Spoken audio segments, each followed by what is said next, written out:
Hello students. मैं Vijay Kumar Matoria, assistant professor geology, एक बार फिर से अपने यूट्यूब चैनल में आप सभी स्टूडेंट्स का स्वागत करता हूं। पिछले वीडियो में हमने बीएससी पार्ट थर्ड के पेपर थर्ड अप्लाइड जियोलॉजी के सिलेबस को डिस्कस किया था। सिलेबस के अकॉर्डिंग यूनिट फर्स्ट, जो कि हाइड्रोजियोलॉजी के ऊपर है, उसका टॉपिक था हाइड्रोजियोलॉजिकल साइकिल। उस हम फर्स्ट टॉपिक को आज हम अपने इस वीडियो में डिस्कस करेंगे। आइए शुरू करते हैं।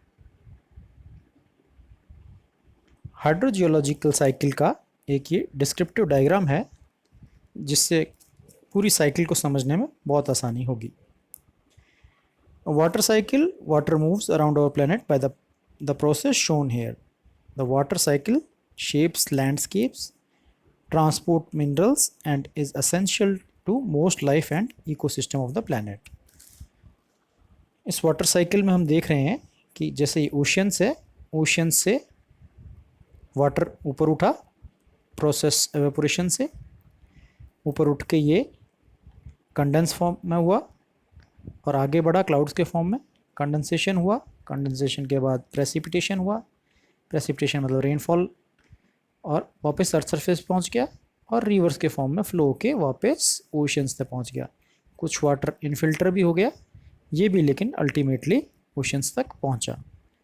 और ये जो साइकिल है जो घूम रही है इस तरीके से, वाटर एक फॉर्म से दूसरे फॉर्म में जा रहा है, अपनी स्टेट चेंज कर रहा है, अपनी लोकेशन चेंज कर रहा है। ये जो एक कंटिन्यूस साइकिल चल रही है इसी को बोल रहे हैं हम hydrological cycle. What is hydrological cycle? अगर हम वर्ड्स पे जाएं तो हाइड्रो प्लस लॉजी साइकिल, मतलब hydro means water, logy means study या साइंस। वाटर की स्टडी और उससे रिलेटेड जो साइकिल है उसी को हम वाटर साइकिल या हाइड्रोलॉजिकल साइकिल कहते हैं। It describes the continuous movement of water on, above and below the surface of the earth. मतलब इसमें हम क्या स्टडी करते हैं? वाटर के मूवमेंट को स्टडी करते हैं जो कि अर्थ सरफेस के ऊपर या नीचे किसी भी फॉर्म में एक स्टेट से दूसरे स्टेट में जा रहा है। इसी की मूवमेंट को हम हाइड्रोलॉजिकल साइकिल कहते हैं। It is a dynamic and continuous process जो कि लगातार चलता रहता है। In doing so water goes through different forms, liquid, solid and vapours. जब ये प्रोसेस चल रहा है तो वाटर अपनी स्टेट चेंज करता रहता है, कभी लिक्विड है, कभी सॉलिड है, तो कभी वेपर्स है। जब प्रेसिपिटेशन रेनफॉल के फॉर्म में नीचे आ रहा है या रिवर्स में, लेक्स में, ओशंस में, लिक्विड फॉर्म में है। जब ग्लेशियर्स में है या स्नोफॉल और ये तो सॉलिड फॉर्म में है। और जब ये इसी वाटर का जब एवेपोरेशन हो रहा है और क्लाउड्स में है तो ये वेपर फॉर्म या गैसियस फॉर्म में है। मतलब ये तीनों फॉर्म में हमें अवेलेबल है वाटर साइकिल के दौरान। Process involve in hydrological cycle. अब हाइड्रोलॉजिकल साइकिल एक सिंपल प्रोसेस है, लेकिन इस प्रोसेस के अंदर बहुत सारे अलग अलग प्रोसेस इन्वॉल्व हैं। वो प्रोसेस कौन कौन से हैं?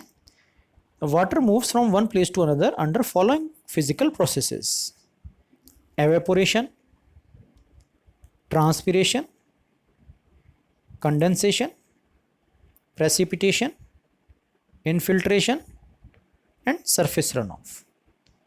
अब इन सभी प्रोसेस को हम आगे आने वाली स्लाइड्स में एक एक करके समझेंगे, और जैसे ये सारे प्रोसेस ख़त्म होंगे हमारा हाइड्रोलॉजिकल साइकिल भी हमें पूरी तरह से समझ आ चुका होगा। आइए आगे बढ़ते हैं। ये एक सिंप्लीफाइड डायग्राम है। अगर आपको एग्ज़ाम्स वगैरह में बनाना हो तो आप इस डायग्राम को इजीली बना सकते हैं।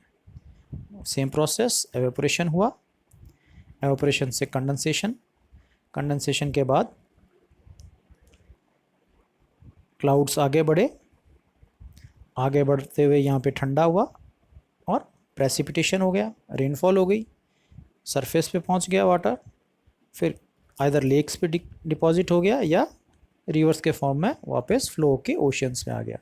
कुछ वाटर इनफिल्टर होके भी पहुँच रहा है।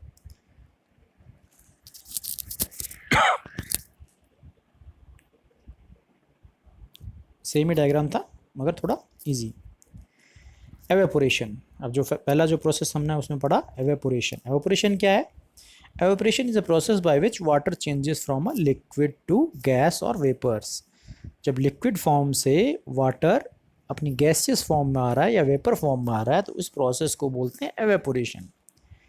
अब एवेपोरेशन होता कैसे है, उसका क्या रीजंस है?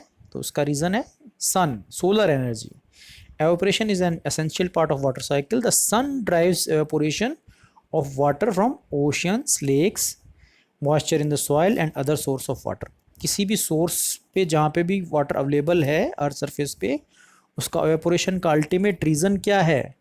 सन, सोलर एनर्जी है। सोलर एनर्जी जब वाटर के ऊपर गिर रही है तो वहाँ पे एवेपोरेशन स्टार्ट हो रहा है।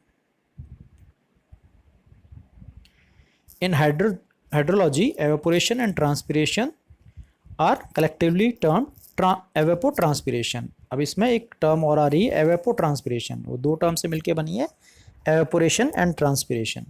इसको हम डिस्कस करेंगे डिटेल में। ट्रांसपिरेशन, एवेपोरेशन पढ़ लिया, ट्रांसपिरेशन क्या है? Transpiration is a process by which water vapour leaves the living plant body and enters the atmosphere. इसमें क्या है, जो वाटर है डायरेक्टली एटमॉस्फेयर में नहीं गया है, इसके जाने का एक रास्ता है वाया प्लांट्स की लीव्स के थ्रू ये एटमॉस्फेयर में गया है वही एवेपोरेशन। लेकिन जब ये प्लांट्स के थ्रू जा रहा है तो इसको हम एवेपोरेशन ना कह के ट्रांसपिरेशन कह देते हैं। It involves continuous flow of water from soil into plant and out through stomata to the atmosphere। वो प्लांट्स में घुस रहा है और प्लांट से एटमॉस्फेयर में जा रहा है थ्रू स्टोमेटा या leaves. Basically an evaporation process, basically ये एक एवेपोरेशन प्रोसेस ही है। हम इस डायग्राम में भी देख सकते हैं कि ये रूट से अंदर आया प्लांट्स में और ऊपर गया और लीव्स के थ्रू एटमॉस्फेयर में।